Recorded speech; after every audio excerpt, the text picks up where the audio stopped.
guys, Tiffany here of Tiffany Gordon Cosplay, and welcome to my channel. If you're new, I'm a full-time costume and prop fabricator as well as educator here on YouTube. Love to have you as part of the community, so subscribe to the channel. And on today's cosplay tutorial, I'm going to be showing you how I made the Way to the Dawn Keyblade from Kingdom Hearts. Let's get started. And for this build, this is all the materials that I used to make it. I'll have links to it in the description, as well as you're going to need a blueprint, and my blueprint for it is available on my website, www.tiffanyGordonCosplay.com, and link in the description.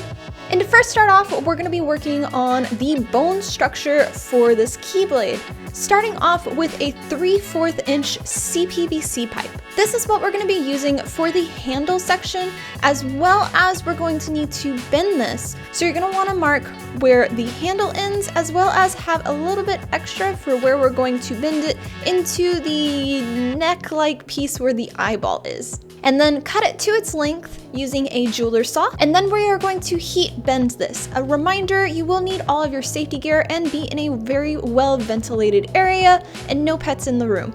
And to do this, you're going to use a heat gun and slowly heat up where we want to bend it. And once it starts to get a little bit where you can slowly bend it, take the piece, put it on top of your blueprint, and then bend it into the shape that you want it to be, and hold it in that shape until it cools and hardens. And the actual key neck section of this blade is really thin, and for this I'm going to be using a 1/8 inch steel rod and putting it on for the spine section of this. And I got my piece, laid it on top, and bent it so it was the same shape as the curvature of the spine.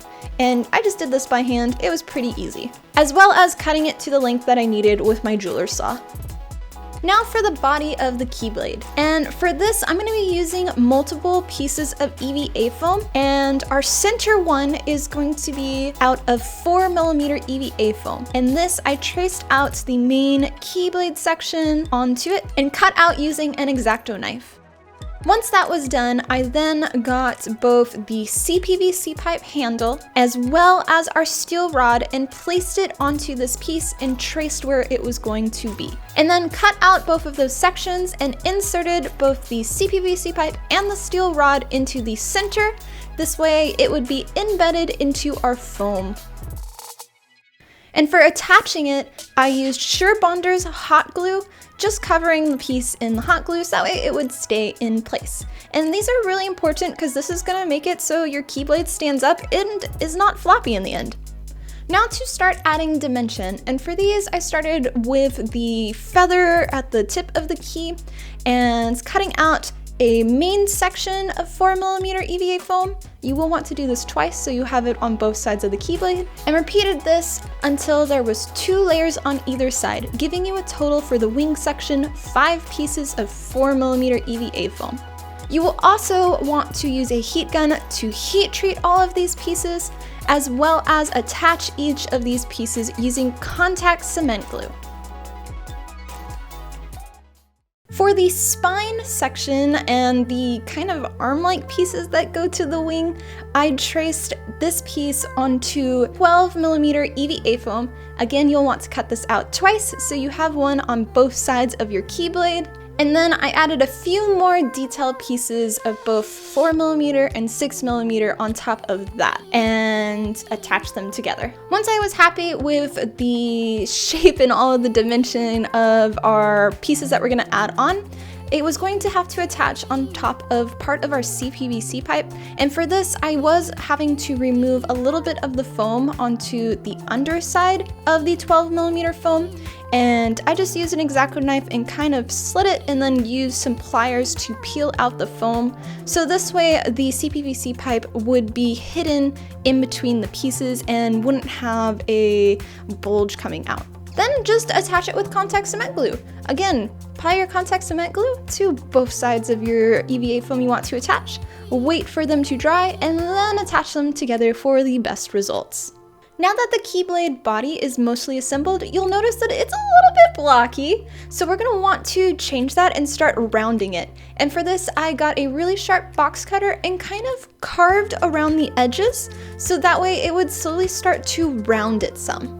And when that's done, you'll want to now make your chopped up Keyblade edges nice and smooth. So you'll want to go to your workbench and get a sanding drum. I highly recommend investing in the 2.5 inch long sanding drum, link in the description, and just slowly start going around and rounding everything until you're happy with the shape. Also, don't forget to go around the sections that all of your pieces are connected, so that way all of the layers look like they're one layer rather than the 5 to 6 different layers you have. Now for the handle section. Starting off by covering the rest of the exposed CPVC pipe, and for this I used 2mm EVA foam. And then for the kind of zigzaggy like shape detail, I cut this out of 6mm EVA foam and attached it on either side. Also, side note, don't forget to add the eyeball, which was just 12mm that I rounded with the sanding drum. For the rest of the handle basket-like shape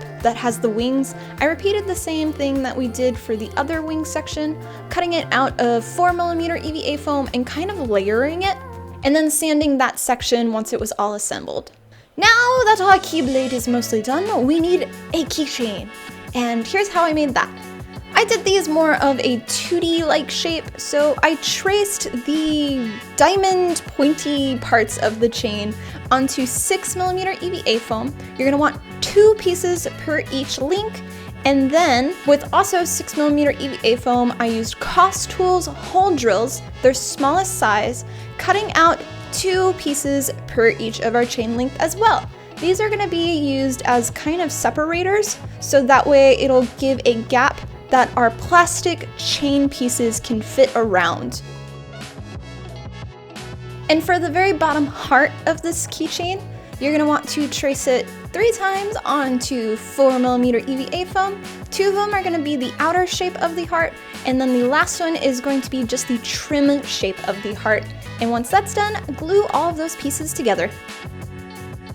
And don't forget to round your edges as well. And for attaching it to the chain, I just cut one of the plastic chain pieces in half and then glued it to the top part of the heart with contact cement glue.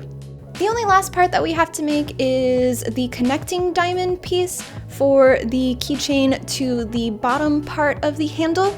And for this, I started off with 4mm EVA foam, cut out the circles with our Koss Tool hole drill, and then with a very sharp X-Acto knife, you're going to want to cut down the middle sections at a 45 degree, going in both directions. And what this is going to do is it's going to have a triangle-like shape that will then be able to be removed, and then you can glue this piece so it then will fit into a 3-dimensional shape in the end.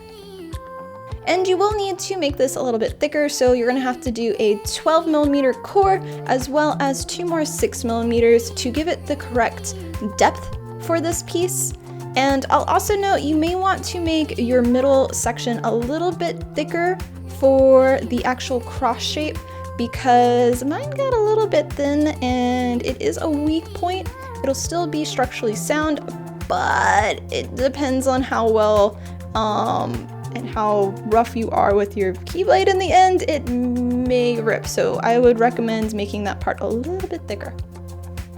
And the very last part to completing our Keyblade is adding a tiny bit of details. And for this, I used my wood burner, specifically the flat head tip, and I drew on where all of the, onto the bat wing parts, it has these like triangle-like shapes. I don't know what they're called, but for this, I used the wood burner and kind of just gently did texture onto the surface.